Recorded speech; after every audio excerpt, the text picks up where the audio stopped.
Hello everyone, this is Njoud, and I'll be presenting today a paper that is titled as Multimodal Semiotics and Ludonarrative Approach in Video Games to It Takes Two as a Case Study. Video games as a form of interactive multimodality, they are complex artifacts that can immensely contribute to meaning-making potential. The choice of video games is because they show meaningful narrative and gameplay aspects. Gameplay aspects refers to the gameplay mechanism, which means the game's logic aspects. Narrativity means a story made of sequence of events in chronological order associated by cause and effect relations. Studies investigating the ludonarrative aspects in multiplayer games are rare. Research objectives. First, the current study aims to explore meaning-making process of the narrative in a multiplayer game, It Takes Two, as the game dynamically unfolds. Number two, the study explores the complementarity and interactivity of the multimodal resources and semiotic modes in the initial and final interactive cutscenes. Three, it examines the game narrative elements visually and verbally, and the study aims to relate the gameplay elements to the player's interaction within the game. The rationale for choice of the game. This game has been chosen because it has won many awards in 2021 and 2022, like Game of the Year, Best Multiplayer Game. Number two, a multiplayer game. And number three, the game makes meaning through connecting a story and rules. Procedures and data collection.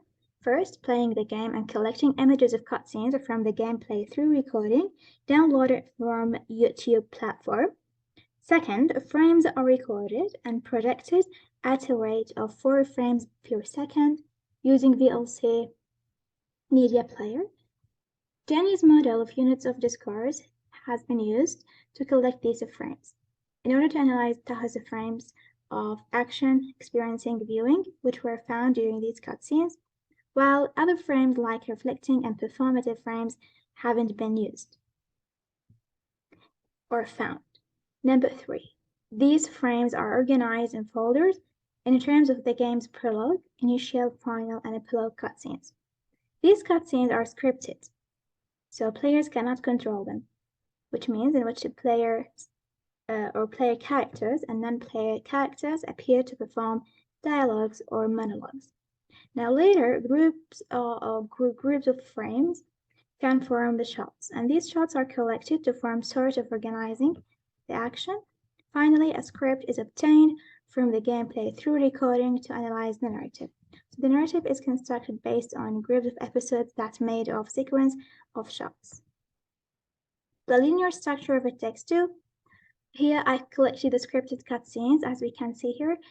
These scripted cutscenes exist with between each two chapters. As we can see here, this is the start of the story till the end of the story. Methods and research design. This research used quantitative and qualitative methods. And for the data analysis, for the game mechanism, recordings of 16 cutscenes are analyzed through the software of ELAN to create a linguistic corpus. Number two, ELAN is used to detect feedback types, logic aspects, and narrative frames. As we can see here in the figure, this is the shot here. I analyzed it based on feedback types and narrative frames and logic aspects. Later, number three, the narrative script is analyzed in tables in order to collect the linguistic mode or to collect the processes of linguistic mode. Number four, for the quantitative analysis, percentage of occurrences are calculated. The theoretical framework number one was ludonarrative model of narrative and gameplay analysis. This model has been used to analyze the narrative and gameplay analysis through visuals. TOH has integrated the multimodal discourse analysis frameworks for narrative and gameplay analysis to create this model where players, the gameplay interplay, and the video game structure are realized as a whole. It involves Fabricator, Montfort, Oxland, Ryan, and Flodranks models, which I'll be explaining later. briefly. Number 2, Halliday's transitivity system of process types.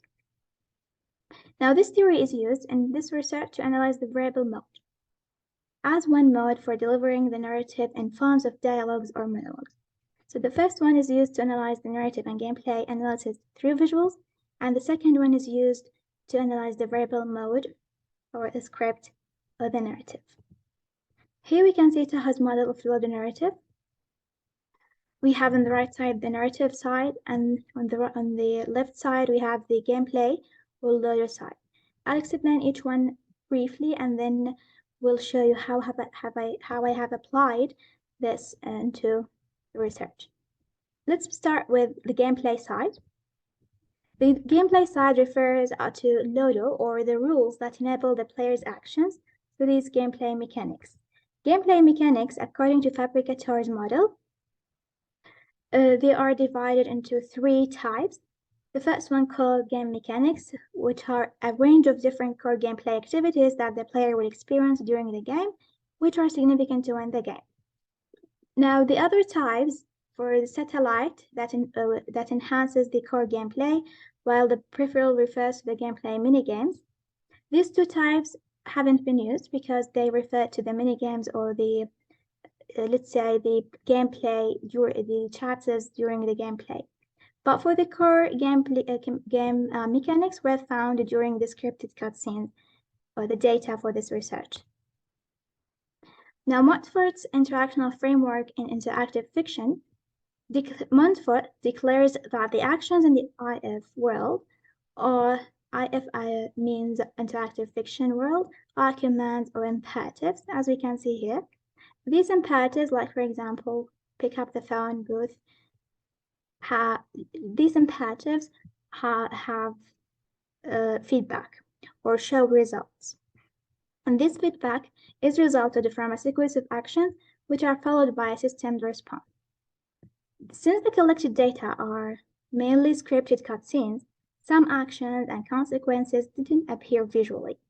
Thus, the focus has been shifted on how these systemed responses are classified according to Axland's taxonomy of feedback types.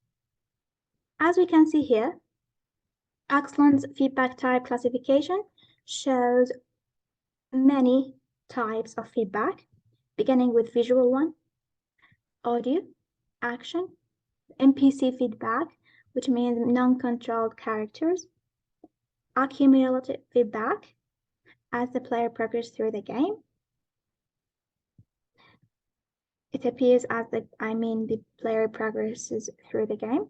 We have also emotional feedback, fulfillment feedback, informative feedback. For the results and discussion, the visual mode analysis. Analyzing the logic aspects through this visual mode, they are illustrated in core mechanics of a text to showing feedback, final cutscenes as rewards to players. The Fabricator's game, or let's say core mechanics, the following are found to be involved in text 2. First, exploring new areas and rooms, combating with powerful tools, weapons, or abilities, rewarding the players with a piece of letter, and move to the next chapter. This is in line with SFLIG, where the procedures of exploring, combating, and rewarding contribute to the mechanics of the game. Here, we can see the results of input, action, and feedback analysis of the text 2 in Chapter 7. In the initial cutscene, well, I couldn't find here input or action type, so actions couldn't be detected. For the visual here, but the feedback here can be visual, NPC, or informative. Visual, we can see, or players can see characters are having dialogues. And we can see that Dr. Hakim, here the book, is instructing them. This is for the NPC feedback. And we have also informative one here as the character here informing the players where to go and what to do. For the final cutscene here, in the same chapter, we can find input and action time. The input in which player presses frontal arrow, which would result in an action, which is may walk towards the stage, as we can see here in this shot B. For the feedback type that has been feedback types that have been seen here, we can find visual. May is being controlled, walking and talking to herself. We can find as well audio, sound of her footstep on the red carpet, and action feedback about walking. For the quantitative analysis here, we have feedback types, with the visual being the highest amongst all types. Now, for the procedurality and causality of the game are identified visually, based on cause and effect relationships of input actions, output actions, and feedbacks, which lead to the narrativity of the game. Similar results, Harlech said, if the player is rewarded, we can say this is related to logicity, procedurality, and causality of the game. Taha said, narrativity of the game is found through input actions, output actions, and feedbacks. Now let's move to the narrative side. It shows here first the first level of deep structure, which can be analyzed by Ryan's cognitive maps. To better understand how the player constructs the narrative, the cognitive perspective is applied following Ryan's discussion of cognitive maps. A cognitive map means or is a mental model that refers to spatial relations of narrative space. These cognitive frames mediate a story and mediate to the second level of frames. Now, the result of the first level here, we can see these elements in the first level of the deep structure. We have the inventory, which refers to objects conceptualized by the players. For example, Dr. Hakim asks the player to get some speakers, lights, and mics, and the inventory element is found 10 times during the cutscenes. The second element is spatial relations. They map an item, and they are used to interpret as the player's movements. So as the player moves through the narrative text, these spatial relations can be found. Now, the most prominent landmark is Rose May and Cody's house, where spatial relations appear 52 times during these cutscenes. For the mapping style, it identifies icons, as we can see here in this shot. And for the final elements of Taha's elements, interactive character movement with action and interactive character movements, these two elements are cognitively mapped by action frames. Like in this shot, we can see Cody and May are running. Now, these 5 elements mediate to the second level here of the narrative about mediation. Now here, Flodnik's natural narratology and cognitive parameters can be used to analyze this second level.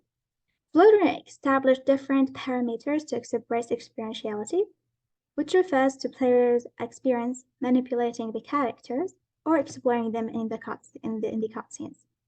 The player characters of action, experiencing, and the player's viewing, manipulation, and augmentary can be found during the cutscenes, while reflecting and performative frames can be only analyzed during the gameplay to relate the story to a narrative or a gameplay event. So in this research, these frames have been used in order to construct a plot, in order to reach, let's say, meaning of the plot, themes, and construct the narrative. Let's start with results of viewing and experiencing frames, which mean watching and being involved in the narrative events. Here we have 5 different viewing frames and experiencing frames found in chapter 3. And for the action manipulation frames, they determine events and they control characters and interact with objects. As we can see here in the final cutscene of chapter 4, character of Cody, is controlling time. And Cody and May here, both characters are running. For the final frame of augmentary, it reveals the backstory as Tah has defined. In Chapter 4, for example, the snow globe, characters recall a memory from the past that reveals the reason for playing the chapter. So the narrative aspects here show the linear structure of the story or the game. Viewing and experiencing the frames only appeared in the prologue, initial scenes, and epilogue, while action and manipulation, being 9 shots, appeared in the final cutscenes in order to do actions. We can see here viewing and experiencing the frames account for similar numbers, and the augmentary happened or has been found in 6 shots. To summarize the visual analysis of narrative aspects, the story events are identified in the deep narrative structure, and the level of deep structure mediates to the second level of flood ranks, cognitive frames in Taha's model, leading to comprehending the plot, themes, and characters. Now, similar results here. These results are in line with other researchers who said actions are shown through images. Tah said that representation of the narrative is in the player's mental model from both language and visuals. Now let's move to the second framework of Halliday, transitivity system of process type.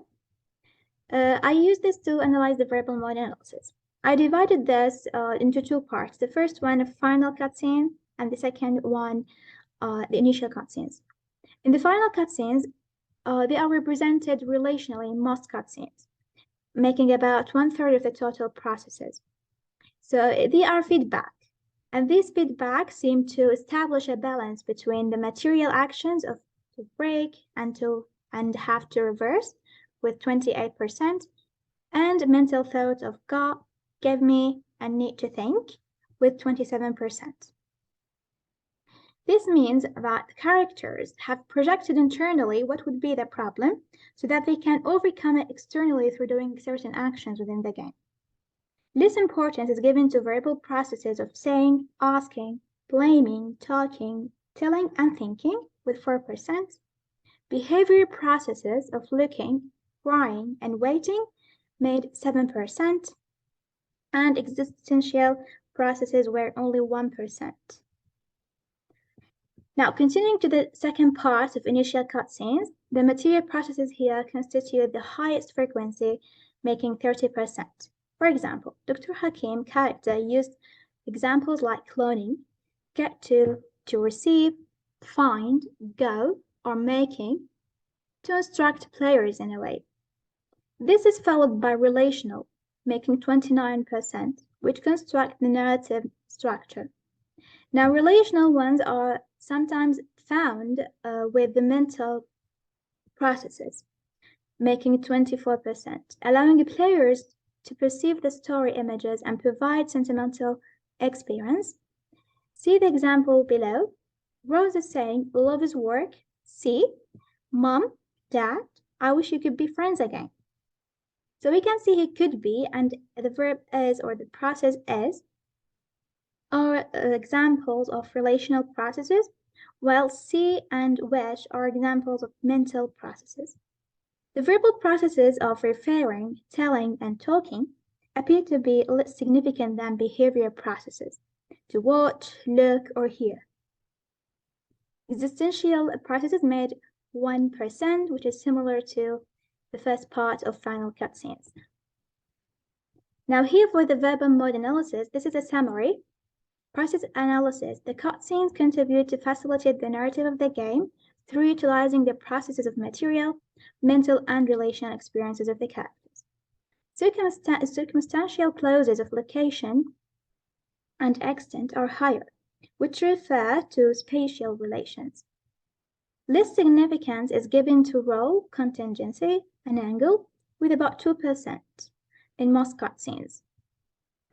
Primary participant types of actor and censor to characters had been noticed the most. Now, another result here that is in line with this result, the character's way of communicating is multimodal. To conclude here in a text 2, The player's experience are illustrated based on the verbal dialogues and monologues exist in initial and final cutscenes and on the visual shots as well. The interactivity and linear structure of It Takes Two are shown using initial and final cutscenes. This is because of the way the game is visually and verbally structured in a linear way plays a significant role in the representation of meaning.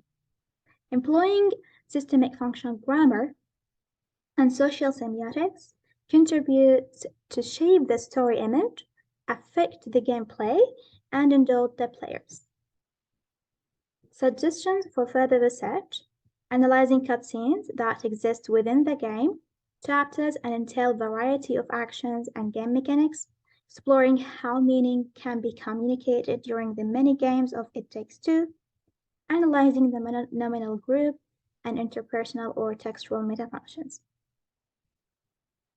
Here there are the references in case you would like to read more. Thank you very much for being here and for listening. Does anyone have any questions?